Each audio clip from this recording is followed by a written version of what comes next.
1:15 y 17 más o menos. Con la opción de que esperemos por la crisis de verano. ¿Por qué no viene mi grupo? Vamos a ver. Mira esa foto. Ya,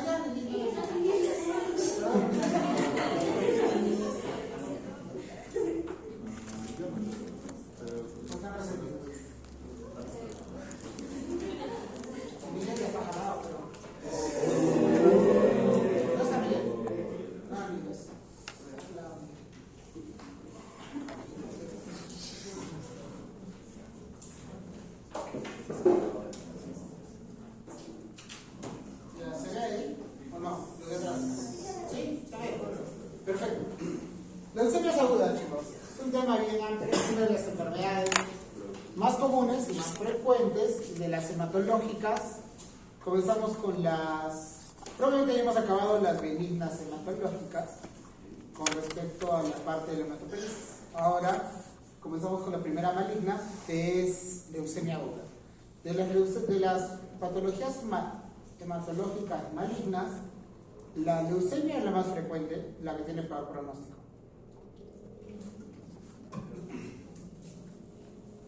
Una hematopoiesis normal ya sabemos, ¿no, chicos? Que puede ser toda la producción de los elementos de la sangre, ¿no? Con el objetivo de formar células de la sangre, leucocitos, glóbulos rojos, plaquetas, ¿no? Es un proceso fisiológico. Igual, en todo este proceso fisiológico comienza pues desde los stem cells, ¿no? Las células madre, hasta tener los productos, pues, ¿no? Como plaquetas, glóbulos rojos, basófilos, neutrófilos, eosinófilos, monocitos, los linfocitos, ¿no? Entonces es un proceso fisiológico normal. Estas son células maduras, ¿no?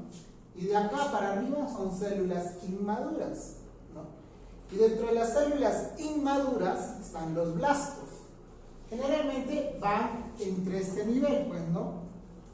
Precursores, y de ahí a la diferenciación específica. Pero son, ¿por qué, digamos, doctor, este es un linfoblasto? ¿Y por qué no puede ser una leucemia, no? Porque los blastos patológicos son mutaciones que sufren mutaciones genéticas, de las cuales se convierten en malos, ¿no? Y no continúan con su desarrollo o su división celular. Es la diferencia, ¿no? Mientras que una leucemia, chicos, pues es la proliferación de blastos, más del 20% en sangre periférica o en sangre medular. Definición de la OMS, ¿no? Entonces, de todo este proceso de diferenciación, bien stem cell, mieloide, linfoide, etcétera, va a haber una alteración donde va a estimular, perdón, chicos, entonces, esta es una maduración pues anormal, ¿no? En caso de los blastos, como les dije, se queda en un estadio y simplemente comienzan a proliferarse en este estadio, y de acuerdo a eso se forma un tipo de leucemia, pues, ¿no? Las dos grandes, primero, una leucemia linfoblástica, una leucemia mieloide, y de ahí dentro de la mieloide pues hay subtipos de acuerdo al estirpe propiamente. Y hay otros que son de fenotipo mixto, o sea, que son tan mala suerte que tienen los dos. Y justo tenemos ahorita un caso en el Lorena, pues, ¿no? De una paciente con fenotipo mixto, o sea, que tiene muy mal pronóstico, ¿no? Tiene una T, un estirpe T, y tiene una serie granulocítica a nivel mieloide, ¿no? Si no me equivoco, creo que acababa con mielomonocítica. Pero es así, pues, o sea, simplemente por una aberración o por una alteración genética se estimula todo esto, ¿no? Ahora, entonces, leucemia se caracteriza por la proliferación incontrolada de los blastos, pues, ¿no? Mayor o igual al 20% en sangre periférica o en sangre medular. ¿Cuándo consideramos en sangre periférica? Cuando hay leucocitosis o hiperleucocitosis, porque ahí vamos a ver los blastos, pues, ¿no? ¿Y cuándo consideramos sangre medular? Cuando generalmente son pancitopénicos. ¿Por qué? Porque en sangre periférica no hay leucocitos, no hay pancitopenia, es una hiposingularidad. Entonces, un poco de la fisiopatología, chicos, ¿no? Los blastos, ya sabemos, es una proliferación normal, puede ser de linaje linfoide, mieloide y linfoide, Mientras que en esto, a nivel de la médula ósea, existe un evento de transformación, una mutación genética. Si no existe mutación genética, no se desarrolla el cáncer, y es en cualquier tipo de cáncer.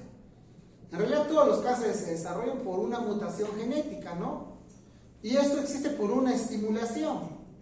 Entonces, generalmente en las leucemias, pues es la estimulación tóxica, pues, ¿no? Herbicidas, insecticidas, radiaciones, todo tipo de sustancias tóxicas estimulan a formarse o transformarse en una leucemia, ¿no? Y se comienza a proliferar. De lo que debería haber una estimulación normal, comienza a haber una proliferación clonal descontrolada, pues. Y simplemente esto, al haber una gran proliferación o exceso de blastos, comienza a generar, primero, una alteración a nivel hematológica, ¿no? Disminuye la producción de glóbulos rojos. Hay anemia, ¿no? Trombocitopenia y neutropenia, ¿no? Hay pancitopenia. O bueno, tienen la clínica de pancitopenia.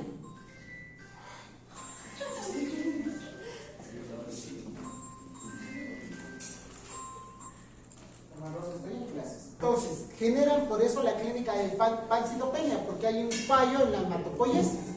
Ese fallo en la hematopoiesis es ¿por qué? Porque como está habiendo gran producción de blastos a nivel de la médula ósea, no permite que haya producción del resto de las células que son buenas, ¿no? Ahora, y por ende va a generar pues, una clínica de pancitopenia, ¿no?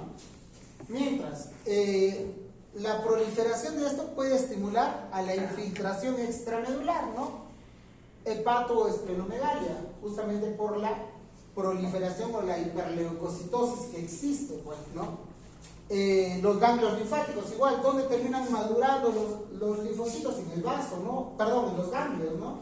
Entonces generan adenomegalias. Igualmente en el sistema nervioso central, ¿no? Igual, la estirpe amiloides sale hacia la piel, generalmente, o las mucosas. Perfecto, entonces, los tipos de leucemia, chicos. Una leucemia aguda primaria, sin ningún antecedente, y una secundaria que es evolución de una hemopatía como un síndrome mielodisplásico. Síndrome mielodisplásico se transforma en una leucemia mieloide aguda. Una leucemia mieloide crónica se transforma en una leucemia mieloide aguda. Entonces, las secundarias, chicos, tienen muy mal pronóstico. Muy mal pronóstico porque ya se están transformando. Las primarias son las que no se muestran ningún antecedente. Dentro de las primarias tenemos, pues no. Primero, las agudas, que es de rápida instauración, mucha sintomatología y tiene que ser un tratamiento intensivo, eso es cierto. Por eso les decía cuando hablábamos de la leucemia mieloide crónica. La crónica, el paciente se puede morir de otra cosa, pero no de la crónica si es que se controla. ¿Por qué? Porque esto es una instalación gradual, no hay tanta sintomatología, menos intensivo, mientras que la aguda es al revés. Si debuta con la leucemia aguda, sus complicaciones pueden ser rápidas, ¿no? Igual lo hemos visto hace poco en Lorena, la señora que debutó parecía una promilocítica. A los 2 días murió, ¿no? Porque así son las agudas. Las leucemias agudas son así, pues. Y dentro de las agudas tenemos la leucemia linfoblástica aguda, mieloide aguda, la bifenotípica o mixta, que también ahora ya tenemos, y la indiferenciada, que no es ni una ni otra, pero tiene blastos. Esas generalmente van a esta altura, ¿no? A la altura de los stem cells, ¿no? Luego, dentro de toda la epidemiología, si se dan cuenta, chicos, la parte de leucemias, de la mayoría de los cánceres, casi el 30% son leucemias. Entonces es una patología muy frecuente dentro de los cánceres, pues. Y es un cáncer líquido, ¿no? Es la única líquida en comparación al resto. A nivel mundial se estima, pues, ¿no?, que más de 350,000 casos nuevos al año, pues, ¿no?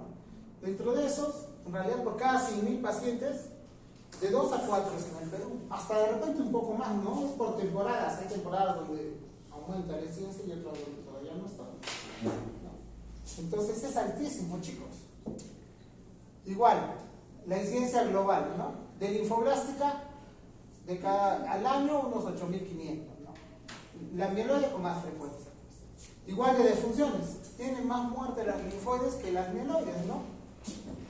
Igual, la leucemia linfocítica aguda, la La mayor frecuencia, el primer pico de edad, jóvenes, ¿no? Niños o jóvenes, en este proceso. Y el otro pico es el adultos jóvenes, antes de ser, o antes de llegar a ser adultos mayores, ¿no? Los adultos jóvenes.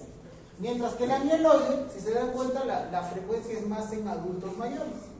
Pero eso no significa, pues chicos, que en niños no les dé, pues no significa igual que la linfoblásica que en adultos no les dé, simplemente es la prevalencia, al final se puede dar en cualquiera de los dos casos. Igual, ¿no? La comparación por la edad, como vimos, ¿no? La linfoblástica más frecuente en niños y la mieloide más frecuente en adultos, pues. Y es más frecuente en hombres que en mujeres. Entonces, en caso de la leucemia mieloide aguda, pues es una enfermedad de pacientes mayores, ¿no? Lo mismo, vuelvo a aclarar, la incidencia más en adultos o adultos mayores, pero eso no significa que no se den niños. Si se dan niños, generalmente da más en los pacientes con síndrome de Down. Los pacientes con síndrome de Down, si hacen una leucemia, la más frecuente de ellas es pues la leucemia mieloide aguda. Igual, la de la linfoblástica, ¿no? Más frecuente es en jóvenes principalmente, o en niños, ¿no? O adultos jóvenes. Por eso existen dos tipos de protocolos de tratamiento para el linfoide. Una proliferación normal. ¿Por qué así?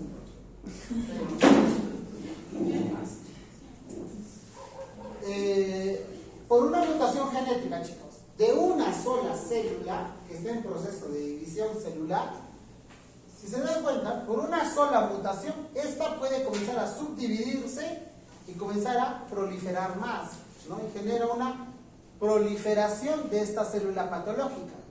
Y esta célula patológica progresa y sigue aumentando y disminuye las células sanas. Y comienzan a aumentar las células enfermas. Y hasta que se desarrolla propiamente la leucemia, que es la proliferación de células malas o patológicas, ¿no? Igual, en realidad, ¿qué sabemos sobre la leucemia? Sabemos poco, ¿no? Cada vez se van investigando más. Es típico, a mí me gusta mostrar esta imagen de esta isla. ¿Por qué? Porque lo único que sabemos de la leucemia es protocolos, tratamientos. Cada vez ya por la historia se ha ido implementándose a los trasplantes, pues, ¿no? Igual hasta el trasplante es como tirar una moneda al cielo.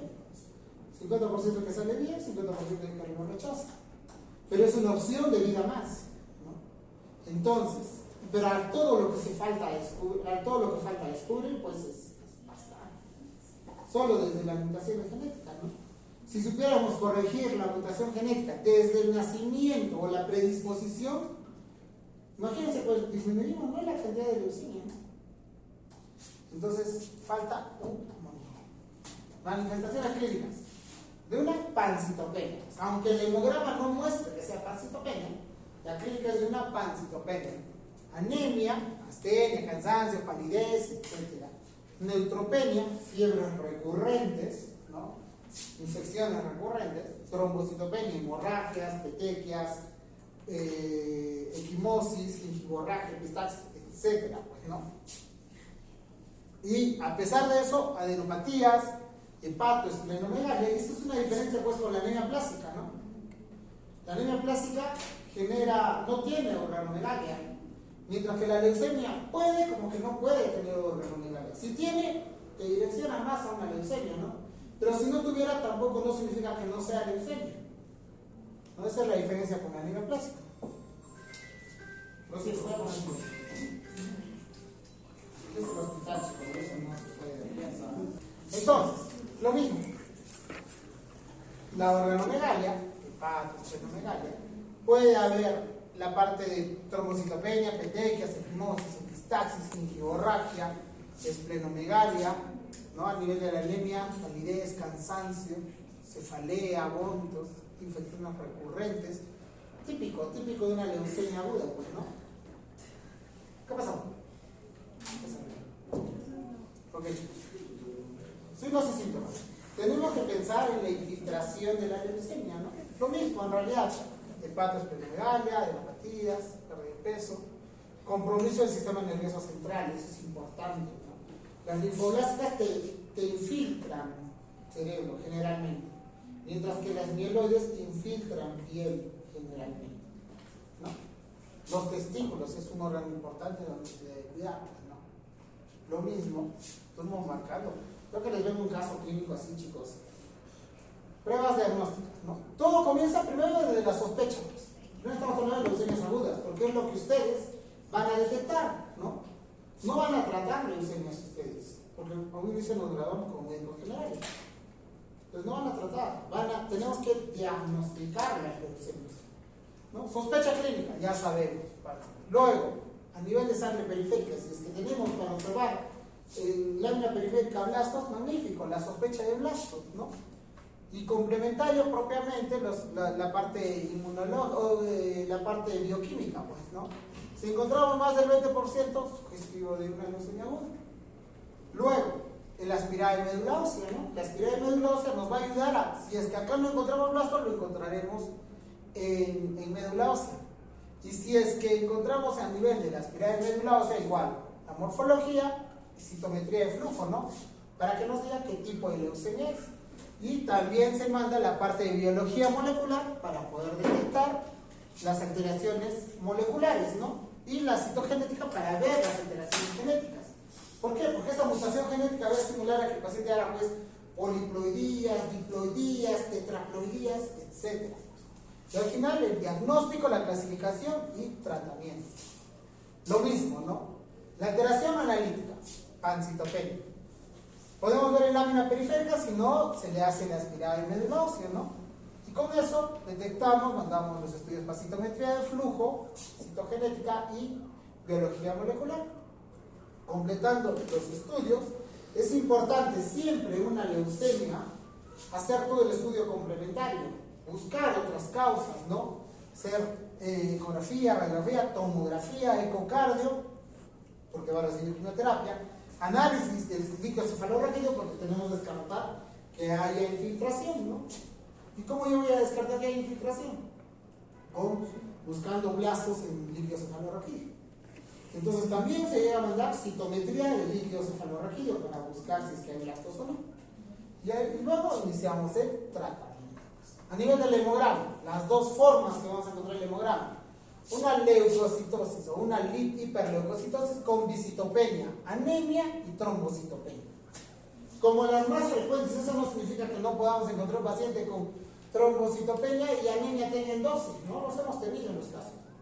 Y luego, ¿tú no hay visitopenia? Sí, pero son poco frecuentes, es raro. Generalmente se encuentra con visitopenia más leucocitosis o hiperleucocitosis. Y muchas veces hasta hay macrocitosis, ¿no? Generalmente. Y la otra es como una pancitopenia, pues, ¿no? Una anemia severa, plaquetas en 15.000, leucocitos en 970, una leucopenia con neutrófilos en 194.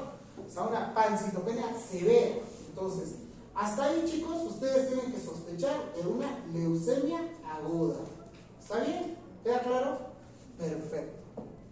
¿No? Luego los estudios complementarios, ¿no? Perfil de coagulación para ver que no esté haciendo una coagulopatía. Y la coagulopatía es más frecuente en las mieloides que en las linfoides, ¿no?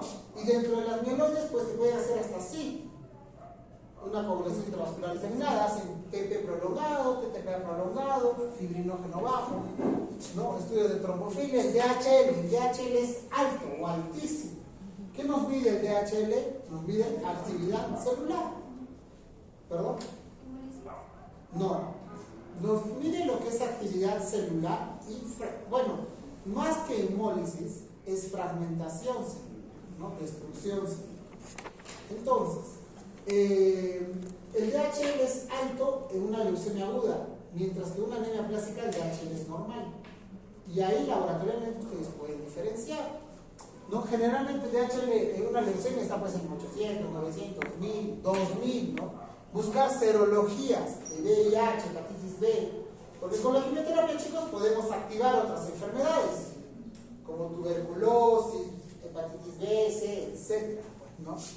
Igual, inmunología, parasitológicos, etc.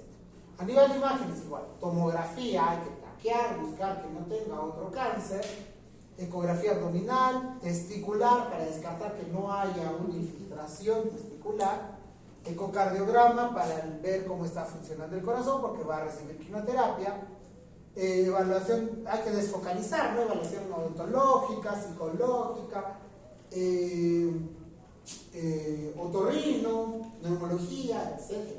Porque si vamos a arrancar con tratamiento, tenemos que asegurarnos de que no curse con ningún proceso infeccioso. Porque va a recibir quimioterapia, y la quimioterapia es un veneno, pues, ¿no? Mata células buenas y células malas, ¿no? Y el estudio de histocompatibilidad, ideal, ¿no?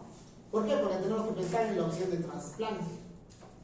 Entonces es magnífico si a los hermanos, de una vez vamos haciendo la compatibilidad para ver si es compatible con el hermano o no.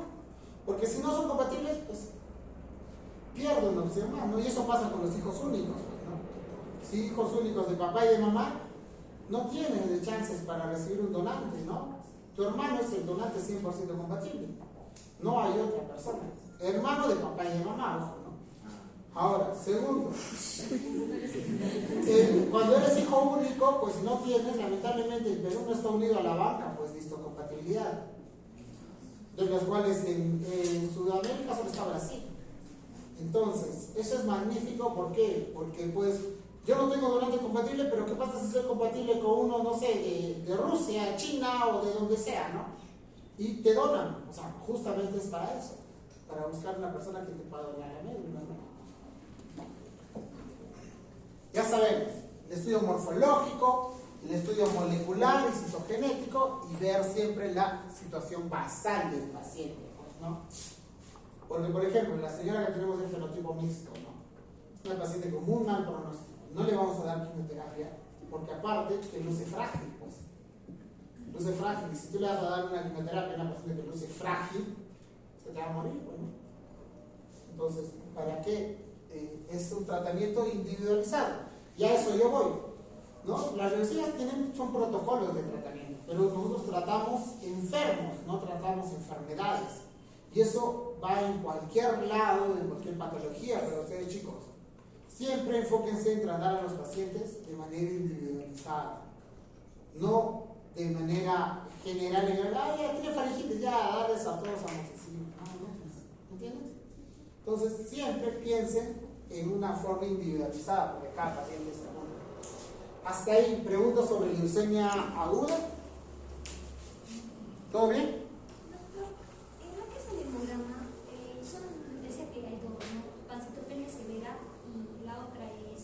Una leucocitosis o hiperleucocitosis con visitopenia. O sea, una anemia más una trombocitopenia. ¿Está bien? Leucemia linfoblástica aguda. La leucemia linfoblástica aguda, chicos, es una proliferación del estirpe linfoide, pues, ¿no? O sea, linfoblastos patológicos en médula ósea. Se caracteriza por tener una distribución bimodal. El primer pico es en pacientes menores de 20 años y el segundo mayores, a partir más o menos de los 40, 45 años hasta antes de los 60, ¿no? Representa el 75 al 80% de las leucemias agudas pediátricas, es la más frecuente siempre, ¿no? Y dentro de las pediátricas el pico es de 2 a 5 años. La probabilidad de supervivencia libre de leucemia y supervivencia global a largo plazo en pediátricos es más del 70% y en adultos del 30 a 40%. ¿Qué significa eso? Que en posibilidad de poder vivir después de haber sido tratado con leucemia, o sea, de poder tener una supervivencia o que mejore mi expectativa de vida, es más en niños que en adultos. O sea, los niños se curan, ¿no? La gran mayoría se curan, y va muy bien. Pero en caso de adultos es menos, pues, menos la posibilidad, ¿no? Ahora, lo mismo. Alteraciones genéticas, igual, ¿no? Ya sabemos.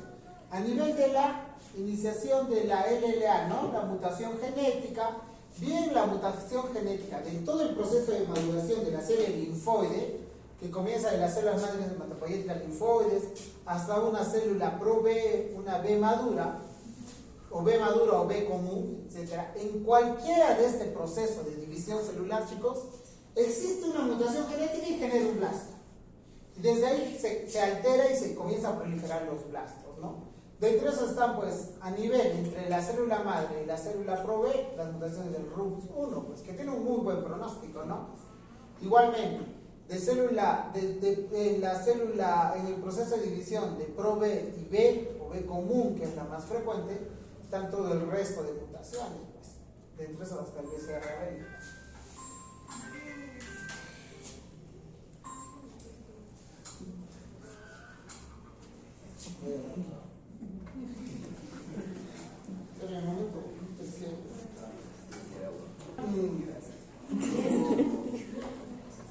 Y acá tenemos que enfocar esta mutación genética, chicos, se puede dar por los factores de riesgo: medio ambiente, radiaciones, exposición a bencenos, etc. Los estilos de vida, principalmente los técnicos en radiología, exposición a productos tóxicos como bencenos, o hasta los factores hereditarios, ¿no? Síndrome de Down, Klinefelter, una anemia de Fanconi, etc.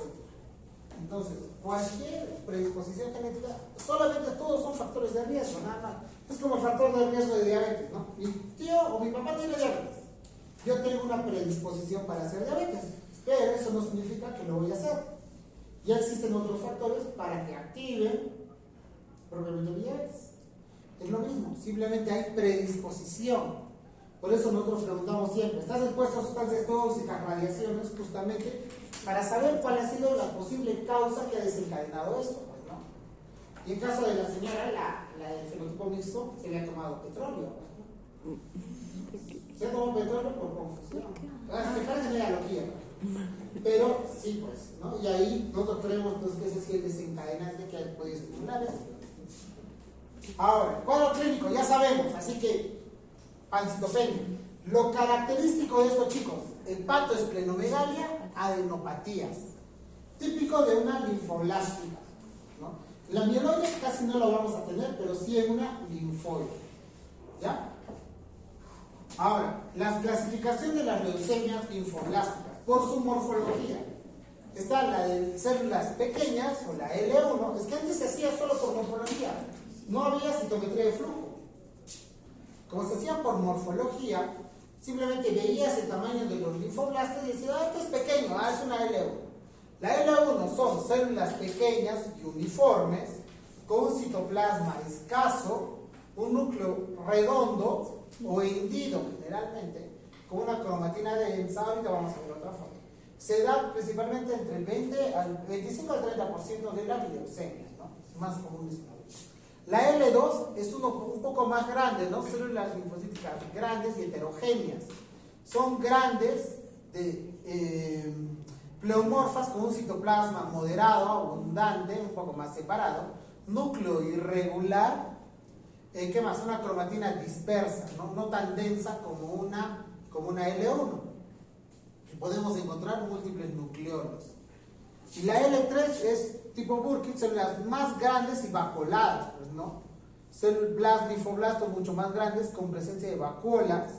¿Qué más? Un núcleo redondo con múltiples nucleolos, pues, ¿no? La más frecuente es la L2. Entonces la L1, pues, ¿no? Un poco más, la imagen está más grande, pero si se dan cuenta, es una cromatina más densa, pues, más uniforme, ¿no? La L2, un poco más separado, el núcleo más irregular, igual con una cromatina un poco más dispersa, ¿no? Menos densa. Y la L3, como esta, ¿no? Lo mismo, ¿no? Gemini lo mismo, chicos. Con múltiples vacuolas, ¿no? Feas, deformes, típico de los blastos. Entonces, y ahora la clasificación 2016, porque la anterior es la morfológica. Y la 2016 ya lo divide, chicos, por las mutaciones genéticas y moleculares, ¿no? Simplemente, entre las leucemias linfoblásticas están, pues, por la mutación genética 922, que es el BCR-ABL, ¿no?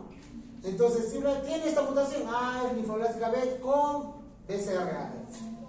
Tiene mutación del KMT2, LLAB con reordenamiento, mutación de... Tiene LLB con hiperdiploidía, es otro diagnóstico. Con hipodiploidía, otro diagnóstico, etc. ¿No? Igual en las B y en las T, pues, ¿no? Está la T precursora temprana, ¿no? O la T, la leucemia linfoma linfoblástico NK, las células NK, etc. Entonces, es una clasificación desde morfológica y citogénica. Se hace en estudio de inmunofenotipo, y esto es importante, chicos. Un poco complicado, sí, pero vamos a tratar de hacerlo lo más entendible. ¿no? El inmunofenotipo es la citometría de flujo. ¿Ya?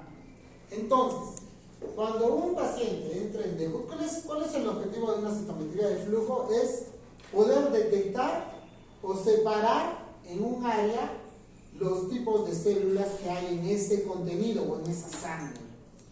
Entonces, ¿cómo lo hace? ¿No? Esta citometría de flujo tiene marcadores para ciertas cosas específicas. Por ejemplo, ¿no? No sé, yo, Sandra, Angelique y Sofía, digamos, ¿no? Y Cristian. Cada uno tiene características distintas, ¿no? Entonces, nosotros pasamos por la citometría de flujo y me manda marcadores para detectarme a mí de manera independiente, para detectar a Nicole, para detectar a Angelique, para detectar a Cristian. Y los separa por áreas. Dice, esta es la población de Ángel, esta es la población de Cristian, la población de Sandra, la población, etc. ¿Y cómo diferencia o cómo señala eso? Con los marcadores, con estos marcadores. O sea, ¿qué significa? Que si es un blasto o esta célula es un blasto de estirpe linfoide y de tipo B, te va a marcar positivo para este marcador CD19, CD20, CD10. Si es de un estirpe T, te va a marcar CD3 positivo citoplasmático. Si es de un estirpe mieloide, te va a marcar mieloperoxidasa positivo. Y si es inespecífico, el TDT o el CD30. Y de acuerdo a eso te dice, este es un estirpe linfoide de tipo B, este es del tipo T y este es mieloide. Esa es la primera parte del estudio de citometría. Y luego tiene que entrar a algo más específico. O sea, dice, bueno, ya sé que estos son B, pero ¿qué B será? B común, pro B, pre B, etc. Entonces, para eso hacen los estudios, el siguiente paso, que es el inmunofenotipo más avanzado, de acuerdo al estirpe. ¿Por qué? Porque si no, si harían todos los marcadores en un solo estudio, pues sería una saturación de células. Entonces, primero hacen para detectar qué tipo de células son y luego recién hacen el estudio para detectar propiamente el subtipo de las leucemias, ¿no? Ahora, y esto es lo que nos da la citometría de flujo. Nos marca, nos dice, leucemia linfoblástica aguda de células B, estadio común. O sea, realmente este estudio, este examen auxiliar, es tan específico que nos dice pues hasta el tipo o el estadio de la leucemia, y con eso nos puede ayudar a diferenciar los riesgos del paciente. Y esto es lo mismo, ¿no? Leucemia linfoblástica tipo B, recuerda que vimos, el tipo B nos marca CD19 positivo y CD79, vamos acá y confirmamos, ¿no? CD19, dos cruces. Sí, pues no, es un B positivo. CD79, ahí nos marca, ¿no? CD79 citoplasmático, CD79 positivo. Entonces está bien, pues este es un estirpe B, ¿no? Y luego B común con los otros marcadores, que esa parte es probablemente más de especialidad. Pero aquí quiero llegar, que con la citometría de flujo tiene la capacidad de poder decirnos hasta el estadio común. Estos son los marcadores para cada subtipo. El ProB nos tiene que marcar CD34 positivo y TDT positivo. El B común CD10 positivo, ¿no? Y el pre-B, CD10 una cruz y CD20 una cruz, pero el TDT dos cruces. Y en este caso es B común. Entonces CD10 positivo, confirma, pues no. Te marcó CD10 positivo, ya dices, es B común. Y se confirma y así sacan los diagnósticos. ¿Está bien? Ahora, la biología molecular y la citogenética. ¿Cuál es el objetivo de esto, chicos? Encontrar las alteraciones para ver o identificar el riesgo, ¿no? Dentro de la biología molecular, la citogenética, podemos encontrar las hiperdiploidías, las translocaciones, que esto se puede expresar, chicos, a nivel de la biología molecular. Tenemos translocación 1221, es del RUNX1, y en la biología molecular también te marca la ubicación del RUNX1 y dices, bueno, es una mutación RUNX1 que te da simplemente el pronóstico. Igual, ¿no? Las de alto riesgo, principalmente la 922, BCR-ABL. ¿En dónde más vimos BCR-ABL? La mieloide crónica, pues, ¿no? Entonces, y cuando hablábamos de cómo es la votación del 922, hablábamos de que hay un porcentaje que te marque un estirpe linfoide. Y justamente es en esto, pues, ¿no? Si una leucemia linfoblástica aguda te marca un BCR-ABL positivo, dices, es un paciente primero de alto riesgo, porque ya tiene este gen, y de mal pronóstico. Solo por tener el BCR-ABL positivo. Ahora, igual, los cariotipos. Si tiene hipodiploidía, es mal pronóstico. Cariotipos casi triploides, mal pronóstico. Entonces, ¿para qué nos sirve la biología molecular y la citogenética? Para estratificar al paciente.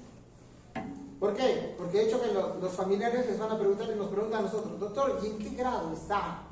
Porque muchas veces dicen, si está en un grado avanzado, pues ¿para qué le vamos a dar quimioterapia?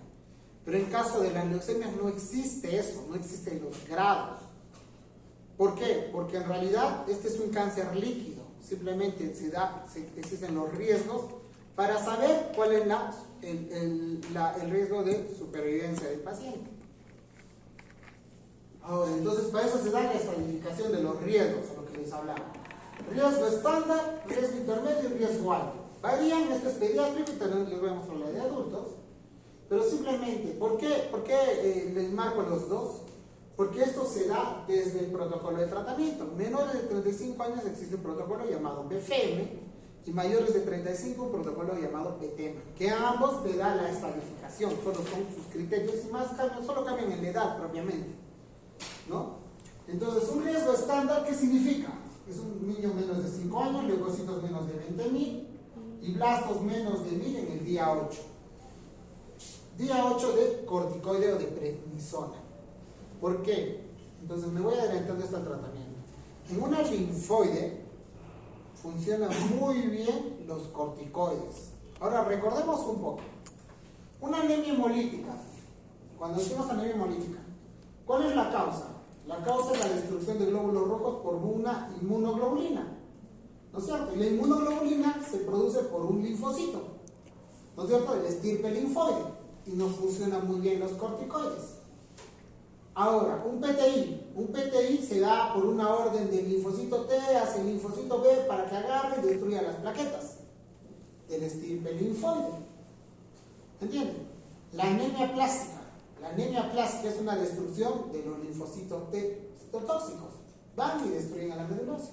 Y nos funciona también los corticoides. Entonces, en toda patología relacionada al estirpe linfoide o inmune, como lupus, artritis, Sjögren, anemia hemolíticas o relacionadas al estirpe linfoide, funcionan muy bien los corticoides. Muy bien. Entonces, en esto también funcionan muy bien los corticoides dentro del protocolo de tratamiento. En las linfoides, es la diferencia con las mieloides. En las mieloides corticoides no va, no funciona. Y si se han dado cuenta, en alguno de los pacientes de la mieloproliferativa crónica, ¿damos corticoides? Ninguna, ¿no? La leucemia mieloide crónica, dasatinib, imatinib, policitemia vera, trombocitosis esencial, hidroxicarbamida y hidroxiuria. Y dentro de la subdivisión de tratamientos tampoco están los corticoides, porque no nos ayudan, no funcionan en este estilo. ¿Está bien? Ahora, el riesgo intermedio, más de 6 años, no riesgo alto, leucocitos más de 20.000 y el conteo de blastos menor a 1.000 en día 8.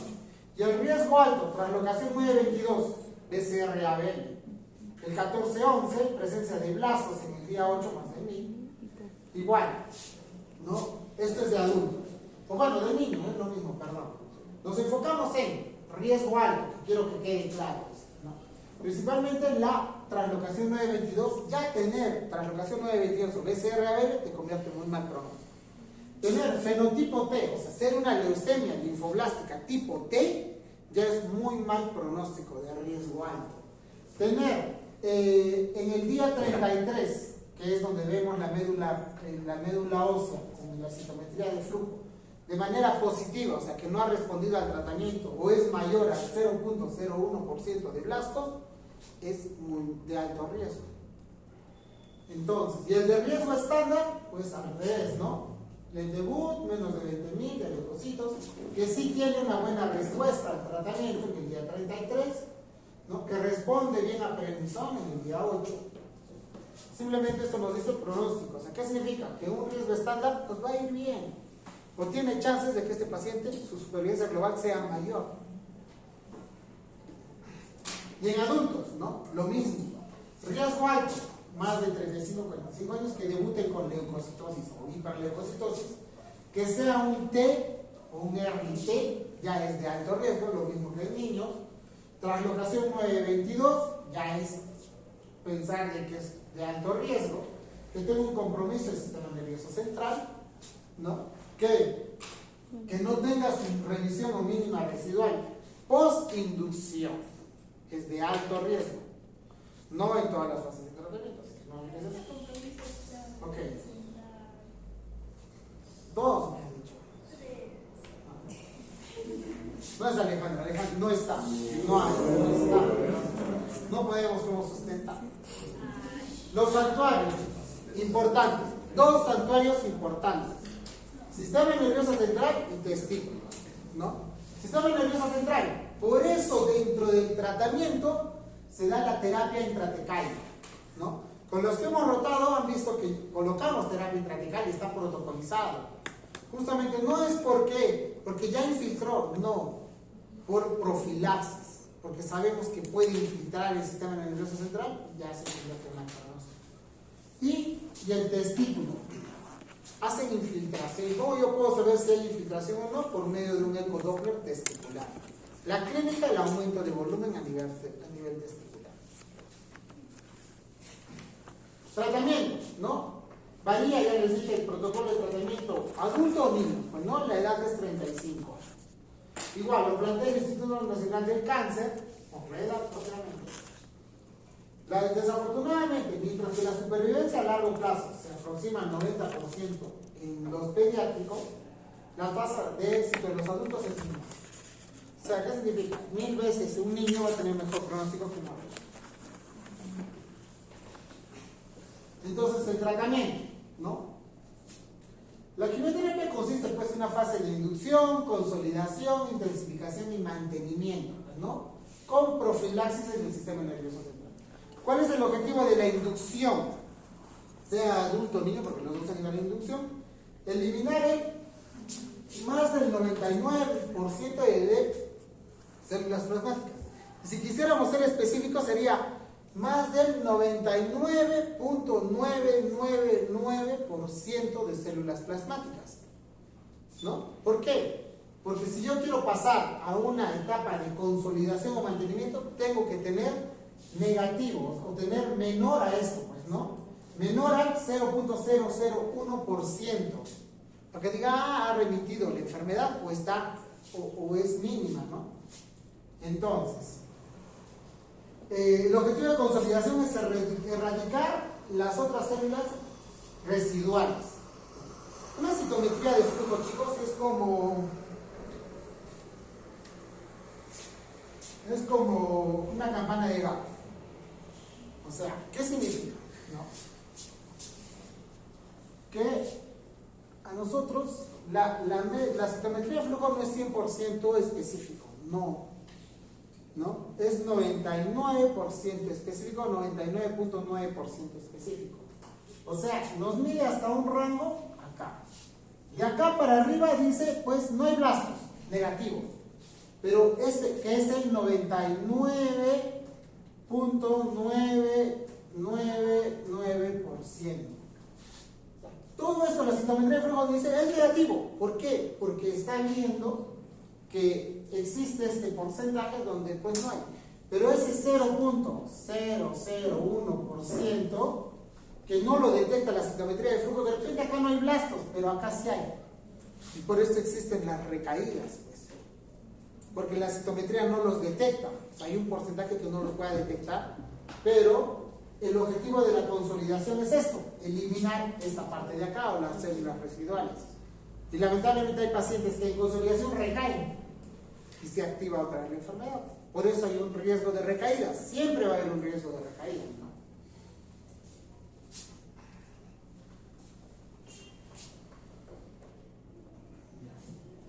Ahora, entonces, las fases. Inducción, ¿no? El objetivo es eliminar las células de la médula ósea, más del 99.9%. Medicamentos. Se utiliza vincristina, corticoides, antraciclinas como la daunorubicina, la L-asparaginasa y bueno, la citarabina en caso de terapias intravenosa. Ya teniendo una mínima residual menor al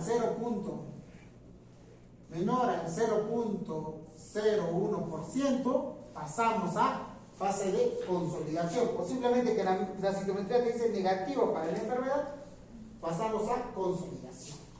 La consolidación es erradicar la enfermedad residual que pueda haber, ¿no? Y prevenir la recaída. Entonces acá se utiliza altas dosis de metrotexate, citarabina, ¿no? Y profilaxis igual de la terapia intratecal. Y ya cumpliendo con la fase de consolidación, pasamos a la fase de mantenimiento, ¿no? Que es mantener la remisión a largo plazo y prevenir recurrencias. Tratamiento de 2 a 3 años, ¿no? Se utiliza mercaptopurina, metrotexate y corticoides. Entonces, ¿hay chances de pacientes que puedan llegar a trasplante de médula ósea? Sí, principalmente los de alto riesgo, ¿no? Y siempre el soporte de transfusión. Lo mismo, es todo el protocolo de tratamiento, ¿no? Un paciente inicia con inducción 1A, ¿no? La inducción 1A, que es parte de la inducción se divide en 1A y 1B, y luego después del día 33 se estadifica riesgo estándar, intermedio o alto, ¿no? Y de acuerdo a eso se pasa. La inducción 1B puedes entrar. Si se vuelve negativo la enfermedad, continúas con consolidación y mantenimiento. Pero si no remite la enfermedad todavía, vuelves a una reinducción. Reinducción, otra vez inicial con el protocolo 1A y 1B mezclado. Y recién pasas a mantenimiento y puede llegar hasta trasplante los de alto riesgo. ¿Está bien? Perfecto. Ahora, igual, las fases de tratamiento, que ya lo hemos visto, lo mismo, ¿no? Inducción de 4 a 6 semanas, lograr la remisión completa, ya sabemos los medicamentos, incluye la profilaxis del sistema nervioso central. Se evalúa en el día 28 a 33 para estratificar, ¿no? Porque dentro de los criterios está el día 33, mínima residual menor al 0.01%, ¿no? Para que sea estándar o alto. Y luego pasamos, si es negativo la inducción, pasamos a consolidación de 2 a 4 meses, es erradicar la mínima residual, igual intratecales. Luego está, si es que digamos está o es positivo la enfermedad, entra una reinducción o recae. Si es que no, puede entrar una intensificación y al final mantenimiento, ¿no? Mantenimiento es mantener la remisión con medicamentos como la mercaptopurina, vincristina o las intratecales. Hasta ahí, preguntas sobre leucemia linfoblástica aguda, ¿todo claro? ¿Está bien, chicos? ¿Se está entendiendo? Sí. Perfecto. Ahora entramos a la mieloide. La leucemia mieloide va a ser pues el otro tipo de leucemia de todo el estirpe mieloide, ¿no? Entonces, se puede dar por cualquiera de todas estas divisiones celulares, chicos, ¿ya? Entonces, ¿qué significa? ¿Qué es? ¿No? Es una colección o proliferación neoplásica de estirpe mieloide, ¿no? ¿Qué más? La incidencia es de 1.5 a cada 3 de cada 100.000 individuos, representa el 15 al 20% en niños y el 80% en adultos, y ya lo hemos visto, no es más frecuente en adultos que en niños. Igual, a nivel mundial de 2.25 de cada 100.000, en el mundo y en el Perú de 2.14 casos de cada 100.000 habitantes. La incidencia más frecuente en adultos y es más frecuente en varones que mujeres.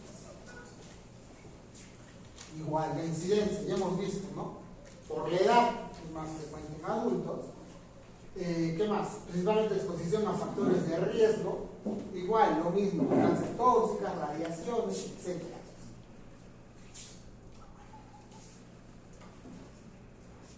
Los factores predisponentes, ya sabemos, ¿no? A nivel congénito, los síndrome de Down, Turner, neurofibromatosis. Falla medular, una línea de Fanconi se puede transformar en una leucemia aguda, una leucemia amiloide aguda. Y a nivel ambiental, lo mismo que la linfoblástica.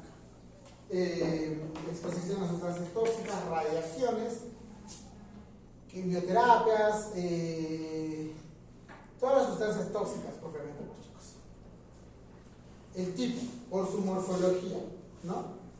Está la M0, que es la indiferenciada, con blastos indiferenciados.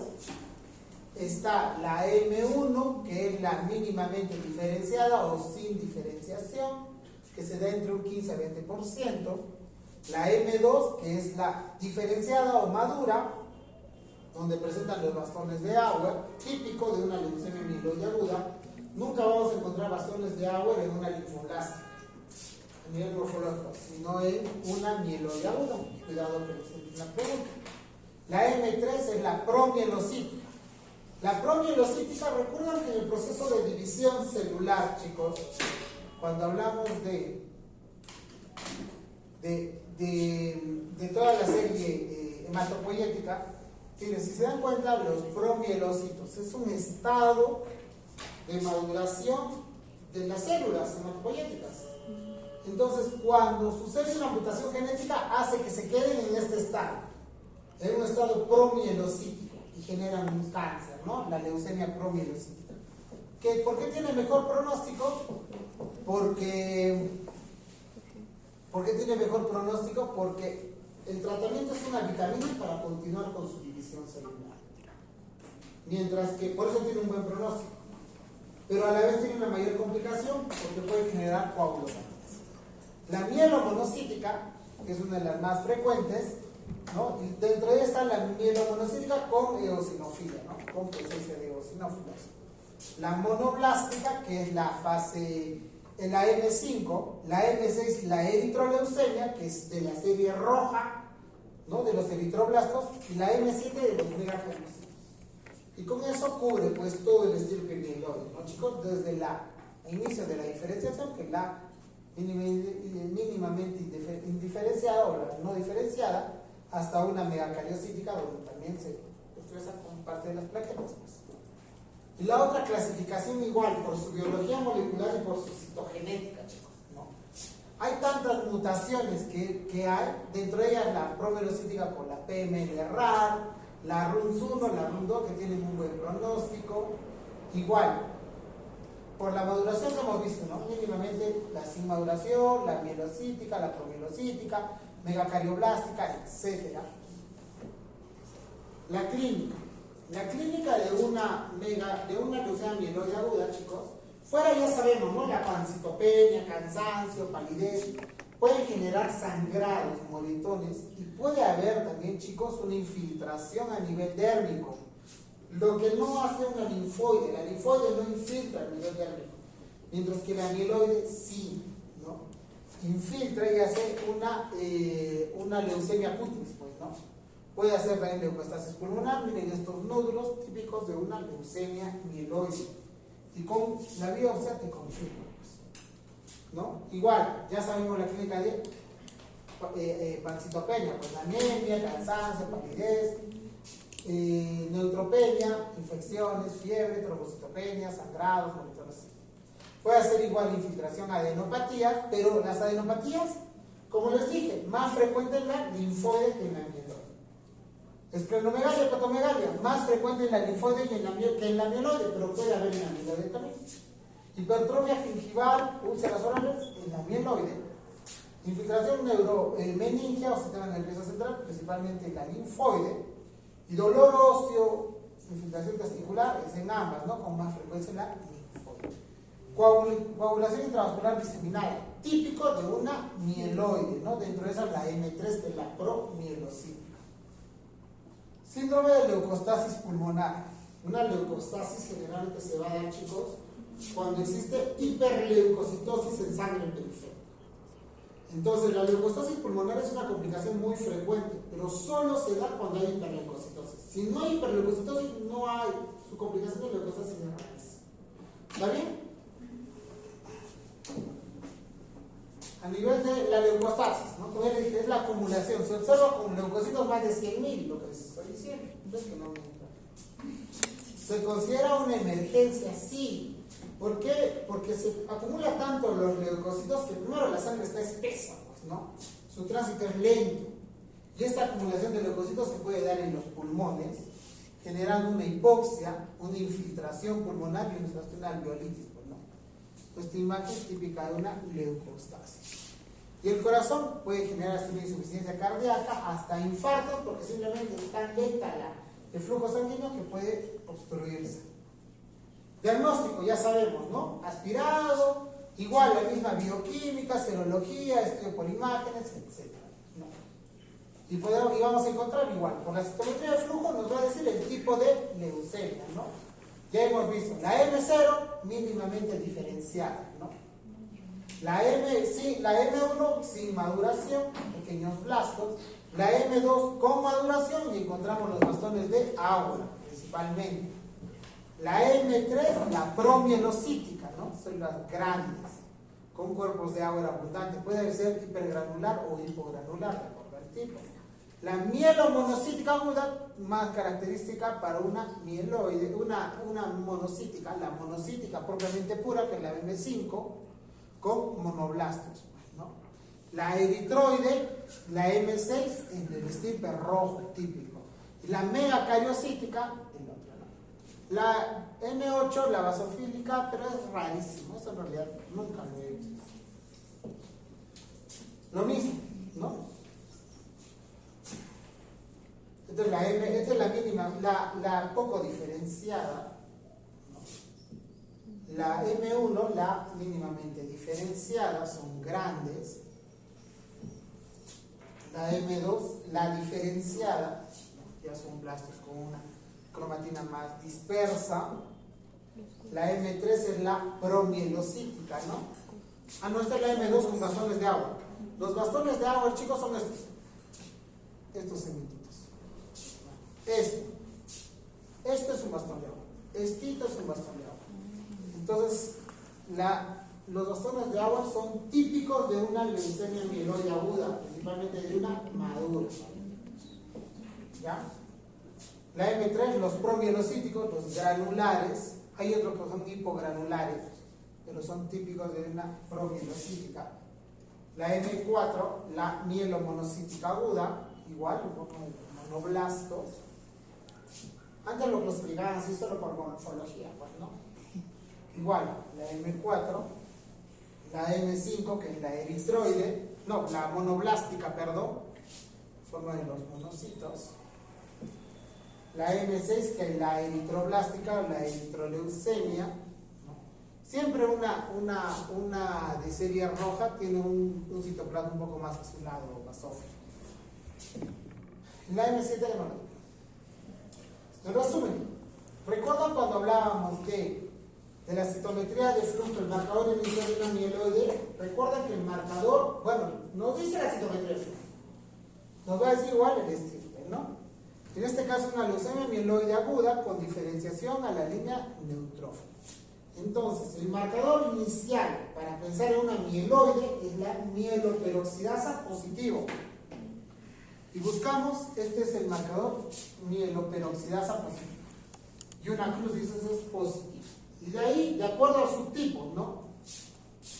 De acuerdo a su tipo te va a dar los marcadores, ¿no? La mielomonocítica CD3, CD15, megacariocítica, el CD41, eritroide, el CD235, etc.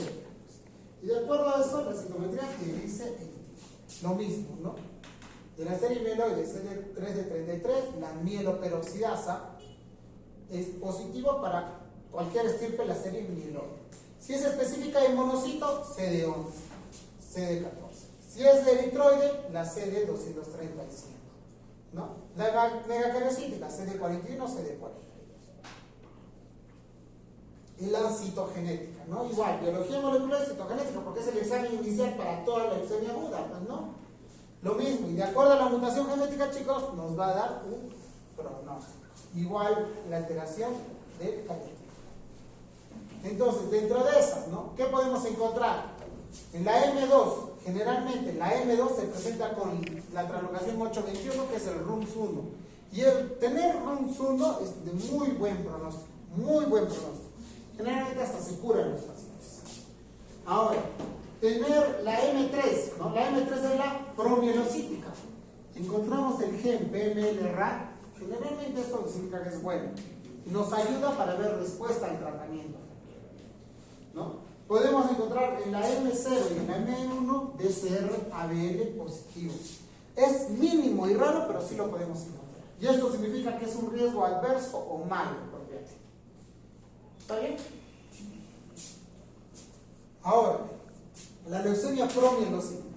La leucemia promielocítica, entre los tipos de leucemia, pues es la que se caracteriza por una translocación de este gen, el PML-RA. El PML-RA es una translocación del cromosoma 15 con el cromosoma 17.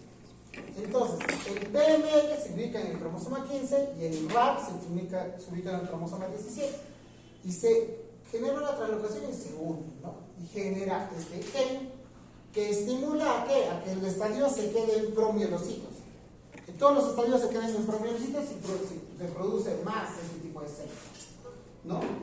Es una entidad particularmente agresiva, con una evolución hiperaguda, pero que genera una coagulopatía inicial potencialmente fatal. O sea, ¿qué quiero decir con esto? Que si un paciente tiene una leucemia promielocítica, es una bomba de tiempo, porque si sangra, va a morir. Y es lo que nos ha pasado con una señora, ¿no? Hace poco una señora en emergencia. Parece una promielocítica con CID, fibrinógeno bajo, coagulopatía, y de un momento a otro nos ha sangrado y fallecemos.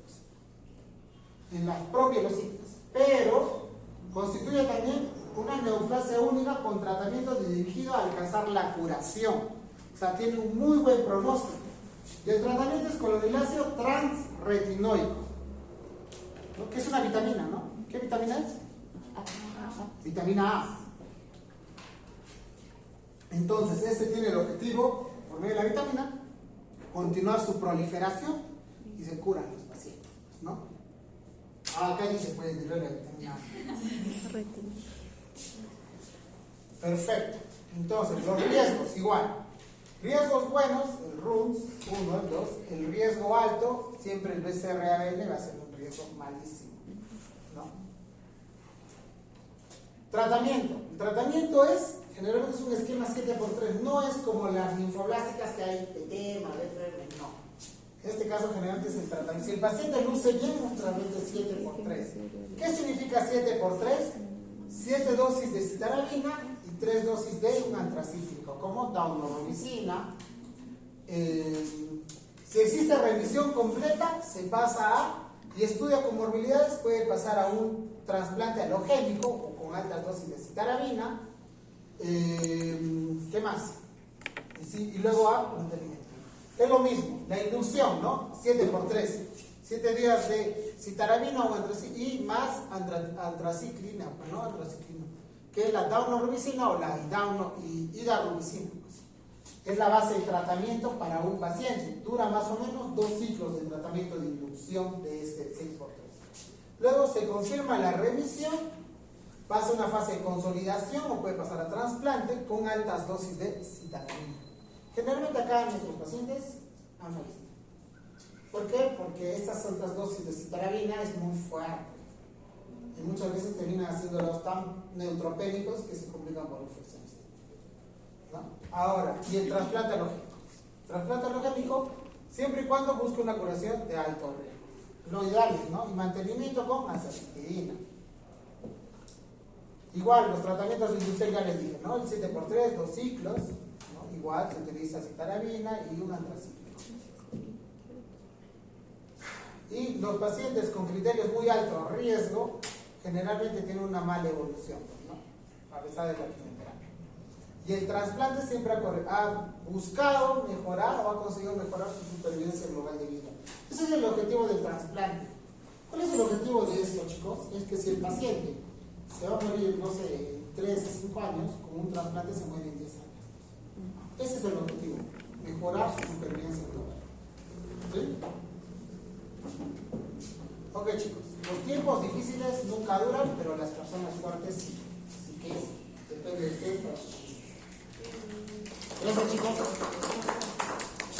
¿Preguntas? Doctor, ¿los bastones de agua indican algo? Porque vi que también están en el síndrome mielodisplásico con blastos celulóticos. Justamente, ¿por qué? Porque el síndrome mielodisplásico, cuando se transforma en agudo, se transforma en una leucemia mieloide aguda. Simplemente un bastón de agua te indica que el bastón de agua es un contenido de ADN que se ha salido al citoplasma. Y eso es típico de una simple de estirpe mieloide. O sea, esos blastos, de exceso de blastos son de estirpe mieloide, ¿no? Eso es lo que te indica.